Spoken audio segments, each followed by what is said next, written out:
Everyone was really excited as my daughter Marissa's wedding rehearsal dinner got going. I felt proud watching her and her fiancé Kevin, surrounded by our family and friends, getting lots of good wishes. But then something unexpected happened. Marissa spoke up, asking for everyone's attention. The room went quiet. My husband Ron and I looked at each other, confused. Marissa raised her glass. "I want to talk about something important," she said, looking right at me. "Elise, you might think of yourself as my stepmother, but to me, you're just someone I don't want in my life." The guests were shocked, and Ron looked really pale. I felt like I'd been hit hard, like all the air had been knocked out of me by what Marissa said. "What's going on, Marissa?" Ron asked, sounding shaky and shocked. "Don't act like you don't know, Dad," Marissa said with a sneer. "You know that Elise has been trying to become a part of our family since the beginning. Well, I'm done pretending she's not my mom because she never will be." Her words felt like a sharp knife stabbing into me. I looked at Marissa, hoping to see the loving girl I once knew, but all I saw was hatred. "Marissa, please, let's not do this now," I begged, my voice shaking with emotion. "Why not?" she snapped back. "This is my day, and I'll say whatever I want." Ron clenched his fists, trying to stay calm. "That's enough," he said firmly. "We're leaving." Marissa just smirked and turned away, leaving me to face the stares and whispers from the guests. As we walked out, I could feel their judgmental eyes on me, wondering what I'd done to make my own stepdaughter hate me so much. Tears streamed down my face, and I realized everything had changed. In the car, Ron held the steering wheel so tight his knuckles turned white, his face filled with anger and sadness. "I don't understand what's wrong with her, Elise," he said, his voice strained. "But I won't let her hurt you like this." I just nodded, feeling overwhelmed as we drove away from what should have been a happy night, now ruined. I wondered what had happened to the sweet girl Marissa used to be and what this meant for our family. It's hard to say when Marissa started hating me. Maybe it was when I married her dad and became her stepmom. Or maybe it started even earlier, influenced by her mom, Clara. "Don't worry, honey," Clara had told Marissa, running her fingers through her hair. "No one can take your real mom's place." Even then, Clara's words made me feel uneasy, but I tried to ignore it. I wanted to build a good relationship with Marissa, my new stepdaughter. "I'm not here to take anyone's place," I told Marissa gently. "I just want us to be friends." She nodded, but her eyes showed no warmth or love. It felt like there was a barrier between us, fueled by her mom's hurtful words. At first, Marissa was polite, but distant. But as time went on, her true feelings came out. "Why are you always trying to get involved in my life?" she snapped one evening when I asked about her weekend plans. Ron gave Marissa a disapproving look. "Marissa, don't talk to your mom like that." "She's not my mom," Marissa yelled, her face full of anger. "And I'm tired of her pretending she is." Then she stormed off, leaving me hurt by her harsh words. Ron could only shake his head, looking disappointed and resigned. After that, Marissa's dislike for me was obvious. She'd roll her eyes when I came into a room and make mean comments quietly. If I offered help, she'd reject it rudely, like she couldn't stand being around me. "You're not fooling anyone with your fake kindness," she sneered one day when I asked if she wanted a ride to her friend's house. "Marissa, stop it," Ron said, getting frustrated. But she didn't listen. It was clear Clara encouraged Marissa's hatred toward me. Whenever we saw her, she'd smile sweetly, like she was happy we didn't get along. "I don't know what you've done to make my daughter hate you," she'd say with a fake smile, her eyes filled with mean intentions.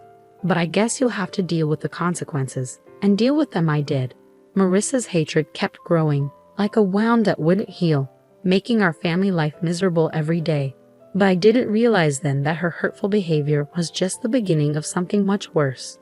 Marissa became even more manipulative and mean after she quit college. Without a plan for her future, she seemed determined to cause trouble in our lives, using her anger to get money and create chaos in our family. "Give me $5,000, or I'll tell everyone how terrible you've been as a stepmom," she said one day, trapping me in the kitchen.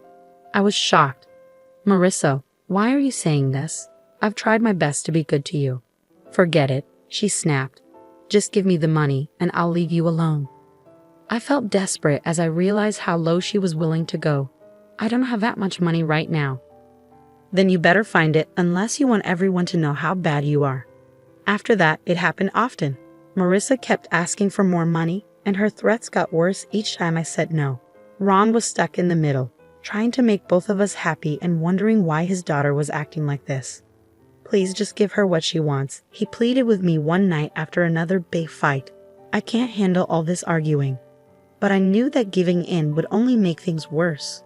So even as Marissa's threats got scarier, I stuck to my decision. You think you're so perfect with your job at the high school, she sneered. Just wait until everyone sees who you really are. Her words scared me. I could only imagine the terrible lies she might spread, ruining my reputation with my coworkers and the students I cared for. Through everything, Clara was always there, silently supporting her daughter's mean actions. You get what you give, Elise, she'd say when she visited, making me feel even worse. Maybe if you were a better stepmom, Marissa wouldn't act like this. Her words hurt so much, making me feel angry, betrayed, and lost. But in the middle of all this chaos, I started to feel determined. I couldn't just sit back and let Marissa and Clara keep hurting us. If Marissa wanted a fight, she'd get one. It was time to stand up for myself and my family. I needed to show everyone the truth about Marissa's cruelty, even if it meant doing things I never thought I could do. From then on, I promised myself I'd do whatever it took to keep my family safe, even if it meant doing things I never thought I'd have to do. As Marissa's wedding day got closer, she kept asking for more and treating me worse. It felt like she enjoyed making me suffer, testing how much I could take before I broke down. I need $3,000 more for my dress alterations, she said one evening, not even saying hello as she came into the living room. Ron looked at me, begging me to give in, but I couldn't take it anymore. No, Marissa, I've had enough. She acted surprised. What are you going to do, Elise? Cry to Daddy like you always do. I clenched my fists, feeling furious. You ungrateful child. Your dad and I have done everything for you, and this is how you treat us. Marissa laughed, making me even angrier. You're not fooling anyone. You're just a sad, insecure woman trying to buy your way into our family. Her words hurt, but before I could say anything, she said one more thing. You think the school wants someone like you? Marissa said, her voice dripping with malice. Just wait until they find out about your drinking problem. I felt sick to my stomach. Marissa was planning to ruin my career and reputation with lies. Marissa, stop it, Ron yelled, furious, but she just smirked, enjoying the mess she'd made. In that moment, something changed in me. I felt determined to stay strong against all the hurt and anger. I'm done being a victim, I said, my voice firm and steady. Leave and don't come back until you can act like a decent person. Marissa looked surprised by my defiance at first, but then she smirked and leaned in close. You'll regret this, she whispered, her breath hot on my face. With those words, she stormed out, leaving a tense silence behind her. Ron looked at me, seeming lost. I'm sorry, Elise. I don't know what's wrong with her, he said, rubbing his temples. But I knew, this wasn't sudden. It was years of Clara's influence. As I thought about Marissa's threats, I felt determined. She thought she could ruin my life with lies, but she was wrong. If she wanted a fight, she'd get one, and I wouldn't play by her rules. Marissa's threats kept replaying in my head, making me more determined to expose her true self before it was too late. I knew I couldn't rely on Ron for help. His love for his daughter made him blind to her cruelty. So I had to handle this on my own. That's when Derek came into the picture. He used to be Marissa's boyfriend before she changed. We ran into each other at the grocery store, and we started talking. Soon, everything started to make sense. She's not who you think she is, Derek told me, looking regretful. She lied to me about you and Ron. I felt really scared when he told me about all the bad things Marissa did. He said Marissa made up stories about me, saying I was trying to control their family and that Ron was mean to them. He believed her because she seemed so sure and angry. But he only realized she was lying after we broke up. As he talked, I started to see how sneaky Marissa really was. She made up lots of lies to make everyone think badly of me. Her mom, Clara, was the one behind it all. Like she was controlling everything behind the scenes. Derek told me that Marissa's mom has been poisoning Marissa's thoughts about you from the very beginning. I realized, feeling sick to my stomach. She's been putting all these twisted ideas in her head, like you were trying to replace her mom. Everything suddenly made sense. I had been the target of their mean plan all along, made out to be the bad person in their story. But Derek didn't stop there. He said Marissa's getting married for the wrong reasons. Not because she loves Kevin, but because she wants his money and status. Marissa doesn't really care about Kevin, Derek said with a laugh. She's just using him to get what she wants. Once she's got what she needs, she'll leave him and find someone else to use. His words shook me to my core. I had always had a feeling that Marissa didn't truly care, but hearing it so plainly was hard to take. After Derek left, my head was spinning with everything he'd said. I'd been letting Marissa and her mom control everything for too long. But now, armed with the truth, I knew I had to do something. It was time to stand up to them, to show everyone what was really going on. No more pretending to be the victim, no more being scared of their lies. I was ready to fight back. On the day of Marissa's wedding, the air was tense as I watched her get ready. But I was determined. This was the day I would reveal the truth.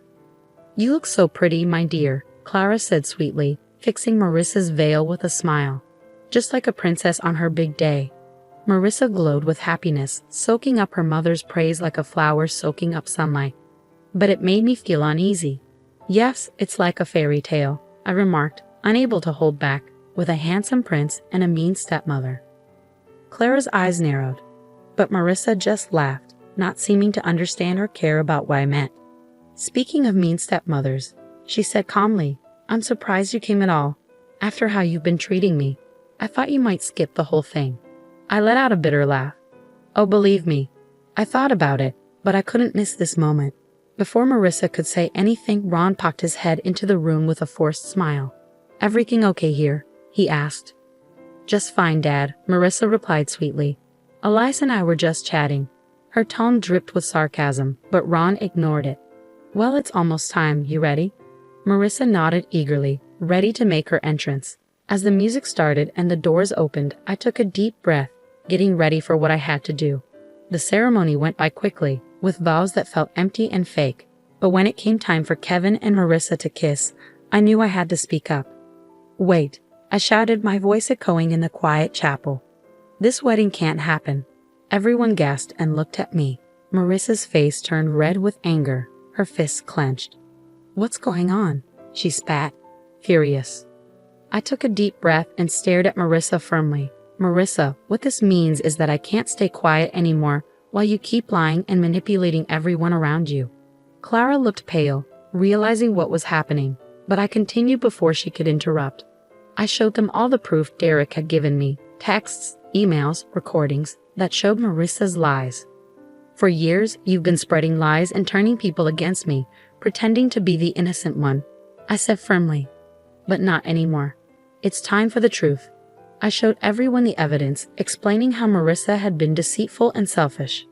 The chapel fell silent. Marissa's calm facade cracked, and she looked furious and shocked.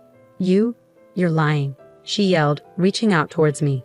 "How dare you ruin my special day?" But it was too late. The truth was out for everyone to see. As Kevin's family reacted with shock and dismay, it was clear that Marissa's deceit was unraveling before everyone's eyes. She stood exposed, no longer able to maintain her facade. Despite her past actions, I couldn't help but feel a mix of pity and satisfaction seeing her downfall.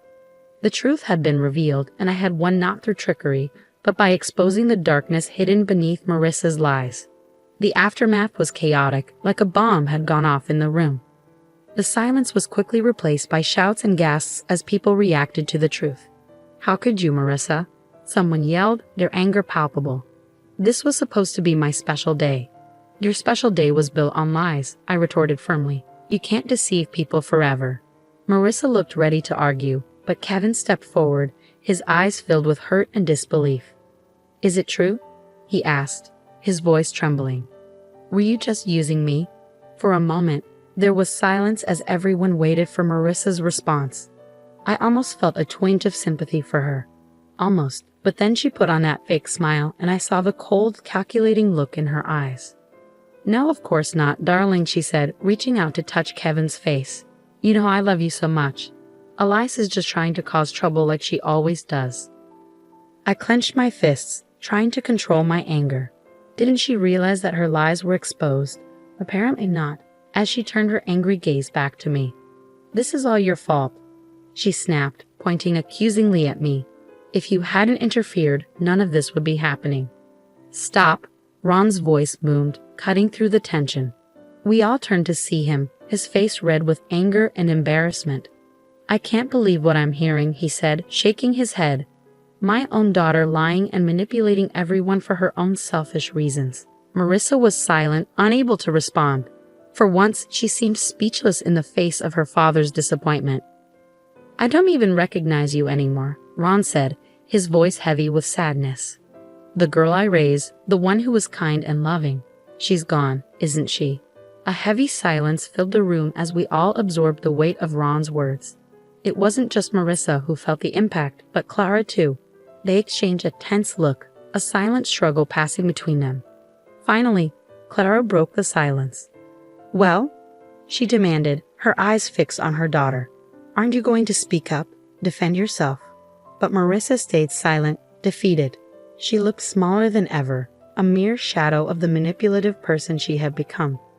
Clara snorted in disgust, then stormed out, leaving a shocked silence behind her. Kevin's family followed, their faces showing everything from pity to disgust. And just like that, it was all over. Marissa's big plan had fallen apart, leaving her dreams shattered. As Kevin left, looking devastated, I felt sorry for him. He was just another victim of Marissa's games. But any sympathy I had was quickly replaced by a sense of satisfaction. The truth was out, and Marissa had brought it all on herself. There would be no more lies or manipulation, only the consequences of her actions.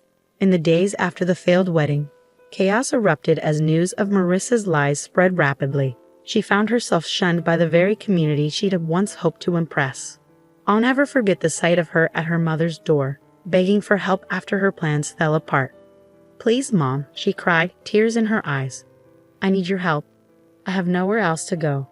But Clara looked at her with a mix of disgust and pity. Help you, she scoffed. After what you've done? After embarrassing our family? Marissa flinched as if she had been slapped. But you're my mom. You're supposed to support me, no matter what. Support you? Clara shook her head sadly. You don't understand, do you? There's no support left. You've pushed away everyone who cared about you with your selfishness and lies. Her words hit Marissa hard, like a punch to the gut. I could see the realization dawn on her face, the weight of her loneliness settling in. You don't mean that, Marissa whispered, her hand shaking as she reached out. But Clara stepped away, her face now cold and distant. I don't recognize you anymore, she said firmly. The daughter I knew wouldn't have done what you did. You made your choices, Marissa. Now you have to face the consequences. With those final words, Clara turned and walked back inside, leaving Marissa alone on the doorstep, utterly broken. In the weeks that followed, I saw Marissa's once proud demeanor crumble under the weight of her own actions. The places she used to frequent, fancy bars and high-end stores, now treated her with scorn, whispers following her wherever she went. Even her friends deserted her, not wanting to be linked with her disgrace. Through it all, Ron and I stayed strong, our bond growing stronger as Marissa's world fell apart. I'm sorry it had to end like this, Ron said quietly one evening as we watched Marissa walk by, looking defeated. But you were right, she did this to herself. I didn't say anything, just squeezed his hand gently. Words felt insufficient in the face of such a painful situation. As things settled down and our community began to recover from Marissa's lies, Ron and I received an outpouring of support and gratitude. The families we had helped, the students I had taught, they all came together to thank us for standing up against the manipulation and lies that had threatened to tear us apart. In those moments of connection, witnessing human kindness and resilience, I found a newfound peace and purpose that I had been missing during Marissa's tumultuous reign. She tried to tear me down, but it was her own selfishness that led to her downfall, revealing the emptiness beneath her facade. Ron and I would move forward, stronger from the experience. If our story could encourage others to stand against manipulation and embrace honesty, then perhaps something positive could come from Marissa's downfall.